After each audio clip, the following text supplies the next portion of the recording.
nós não temos nenhuma dificuldade de dizer que Israel, o povo judeu, ele representa, onde quer que estejam, o povo judeu, eles representam essa totalidade de todas as tribos que estiveram lá no passado, sem necessidade de restauração ou encontro de nenhuma tribo do norte num futuro aí próximo ou distante dentro do pensamento escatológico.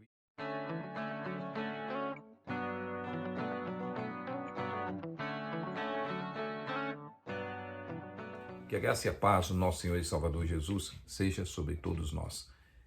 Sejam mais uma vez muito bem-vindos ao canal Apologia com P. Sou o pastor Paulo Sérgio Batista e para mim é uma honra tê-lo aqui no canal, ouvindo, assistindo, compartilhando, tá? Deixando o seu like e divulgando também aí para pessoas que você conhece, para que possamos crescer, né, juntos em entendimento, em conhecimento, em informação de coisas que sejam relevantes para o reino do Senhor.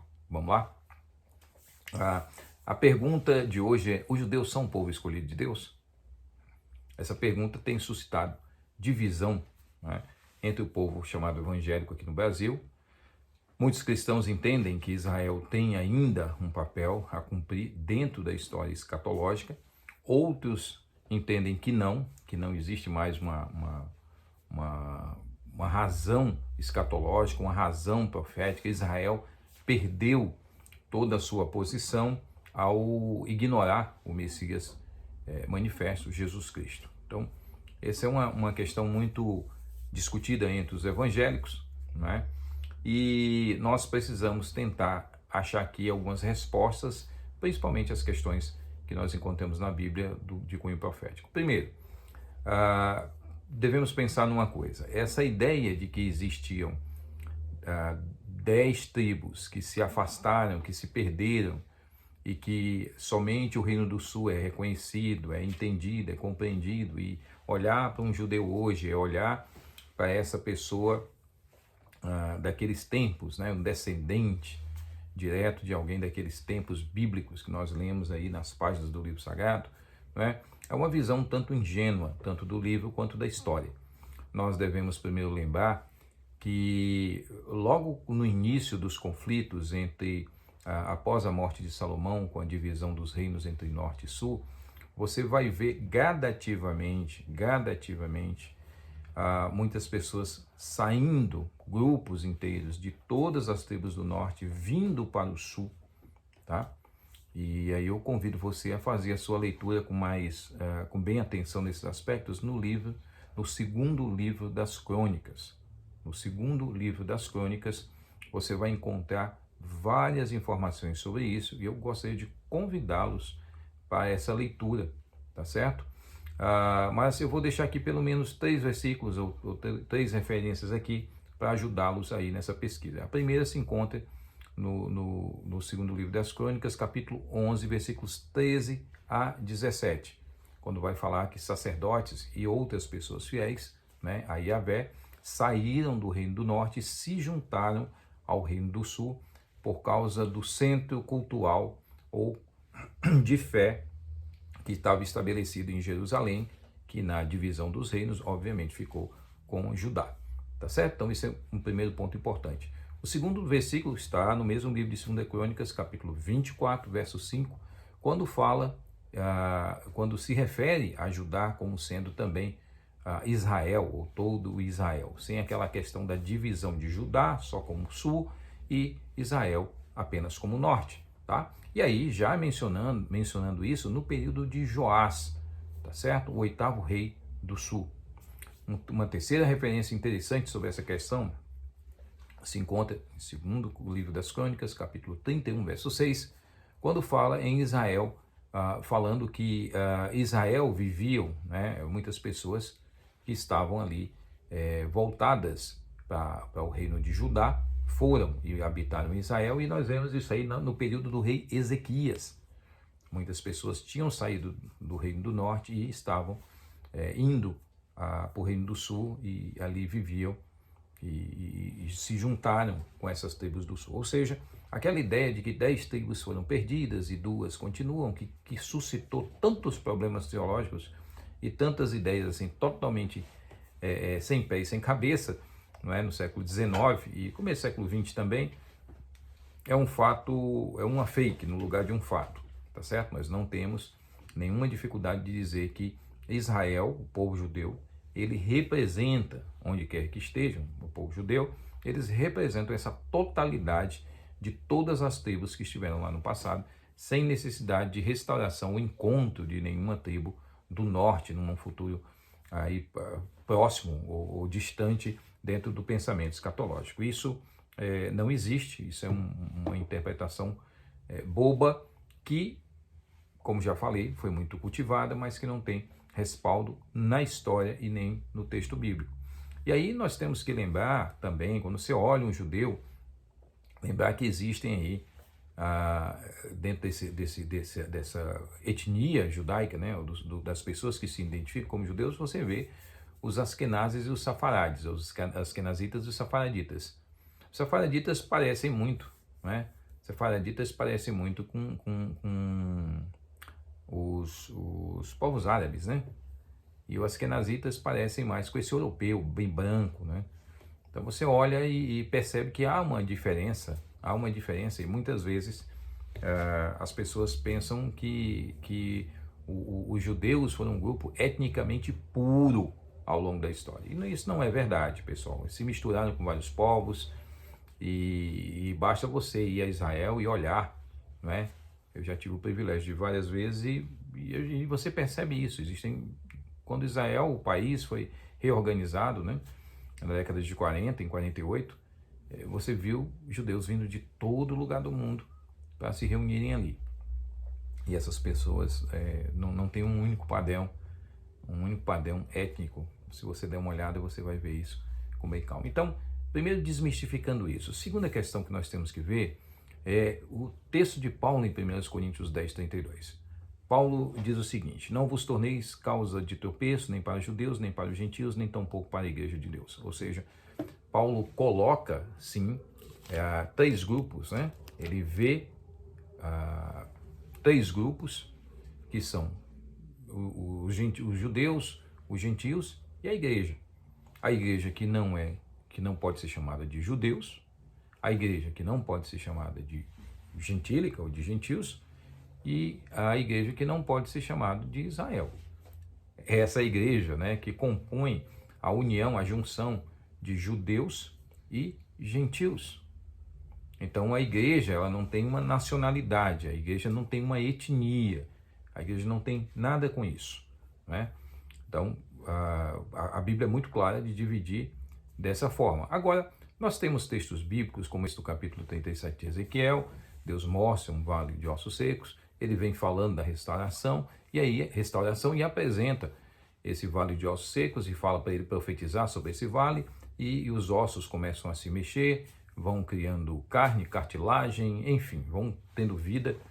E isso é interessante porque no livro de Ezequiel, é o livro de um profeta que começa a profetizar num período anterior à queda de Jerusalém. Ele é levado, né, é o que se chama de deportação, né?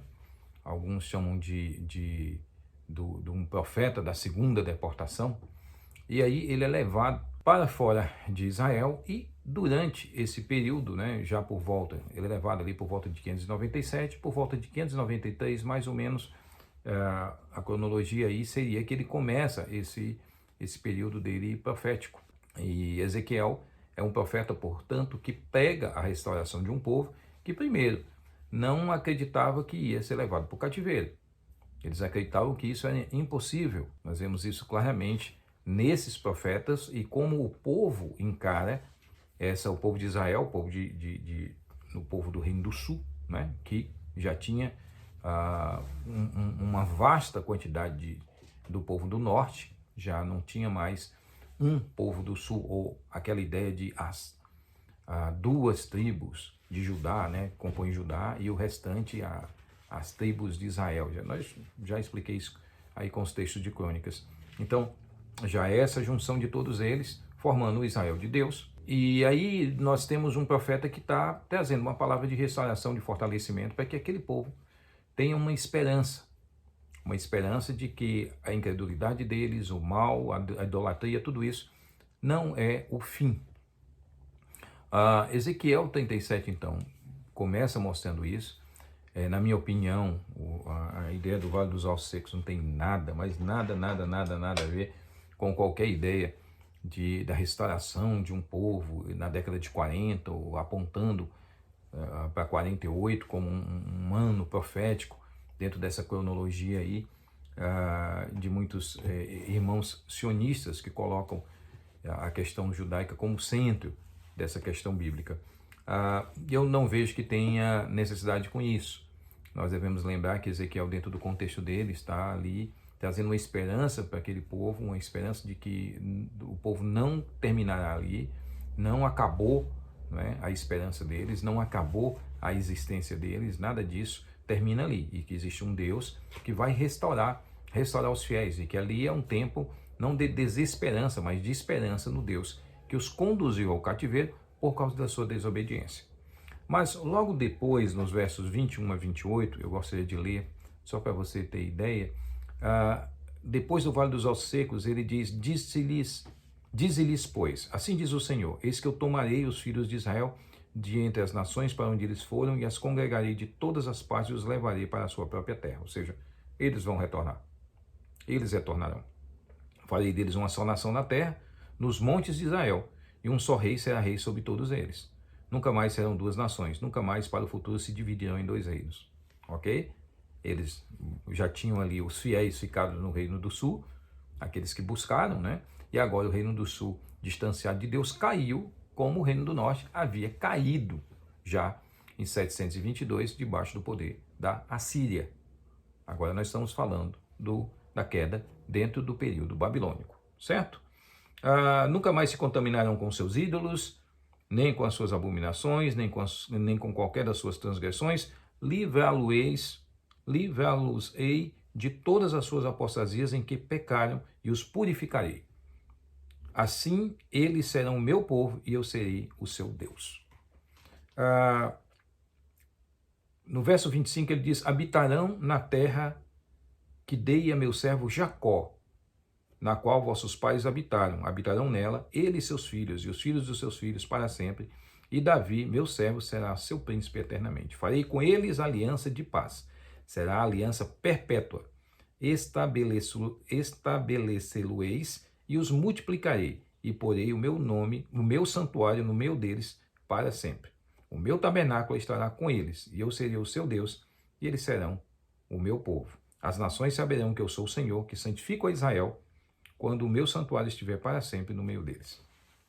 Então é óbvio que esse texto, dentro de um contexto ali no livro do profeta Ezequiel, dentro daquele período, é óbvio que esse texto tem ali toda uma ideia de restauração nacional, e não uma ideia simplesmente da criação de um Estado nacional.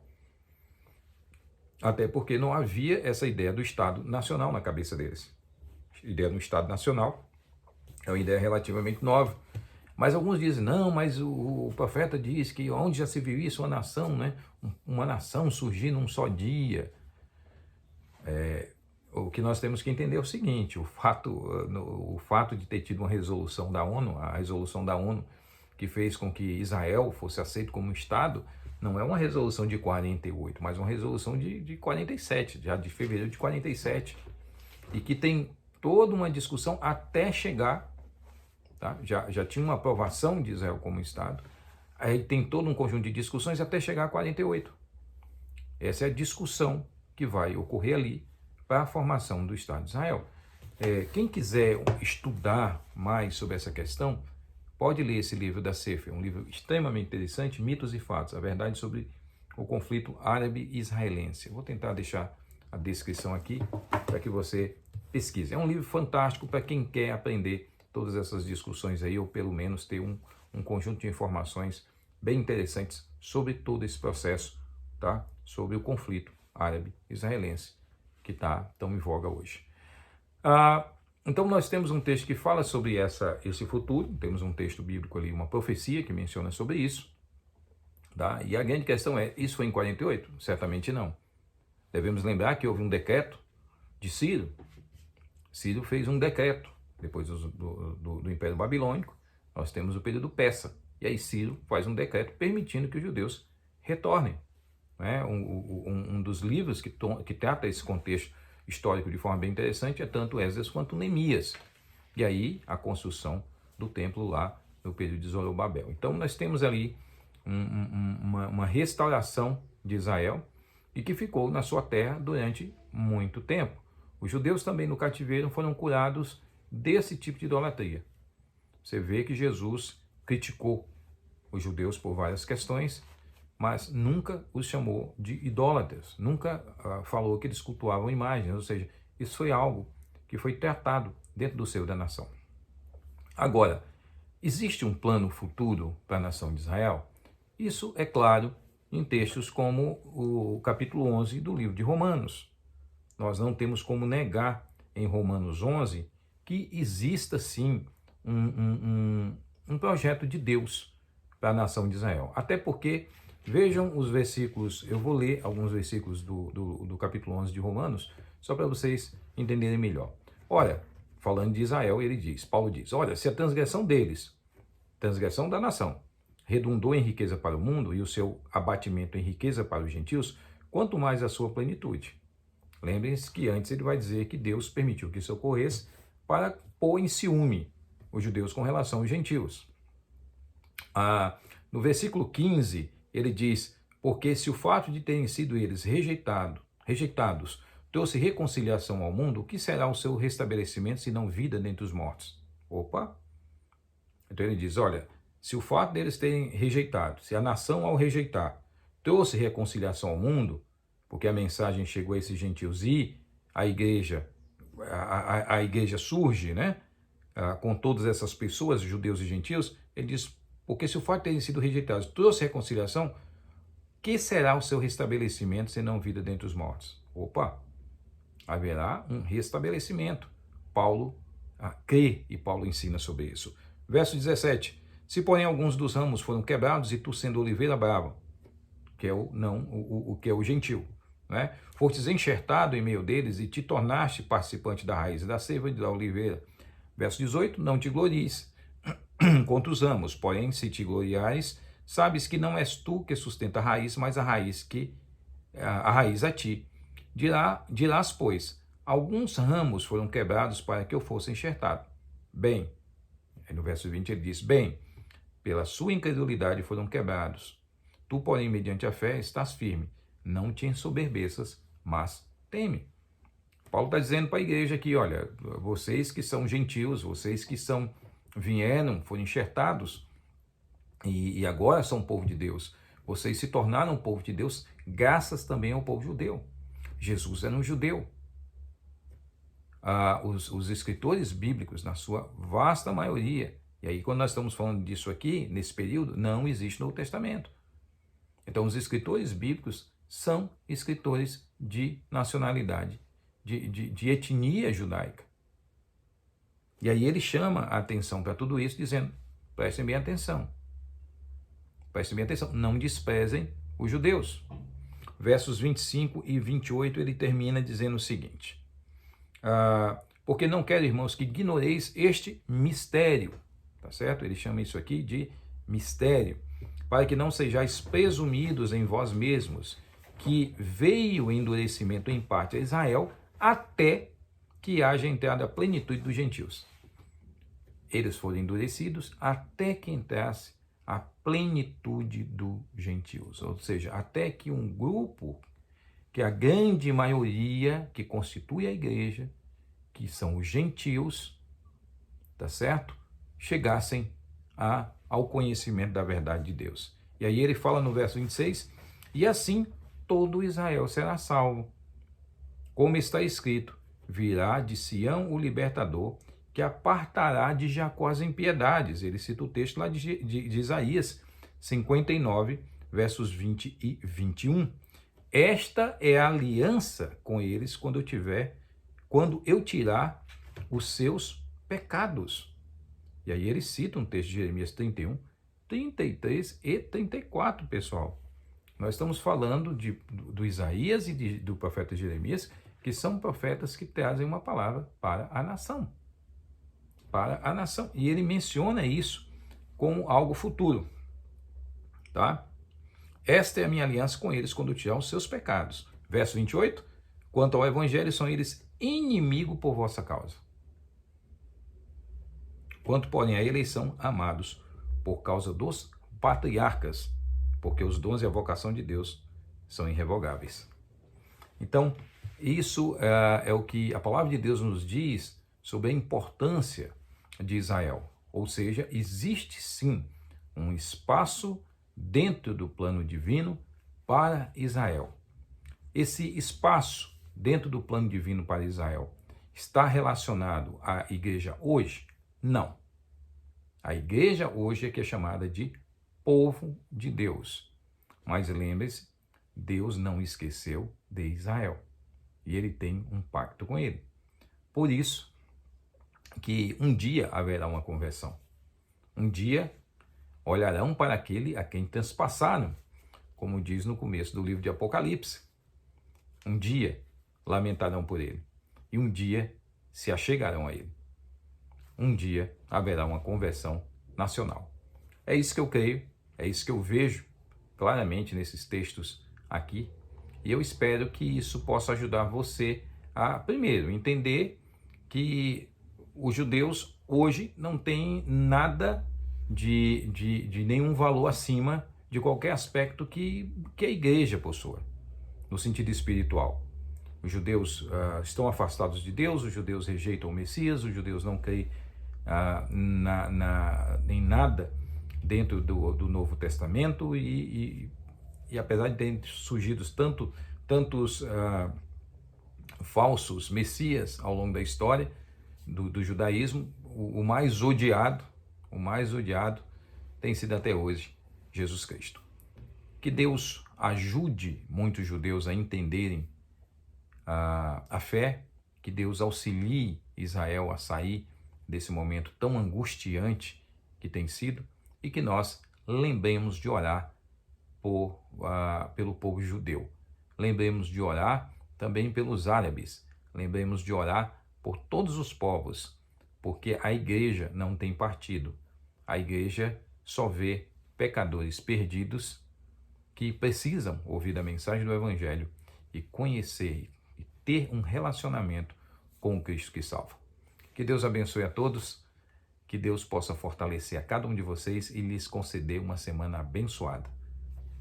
Fui.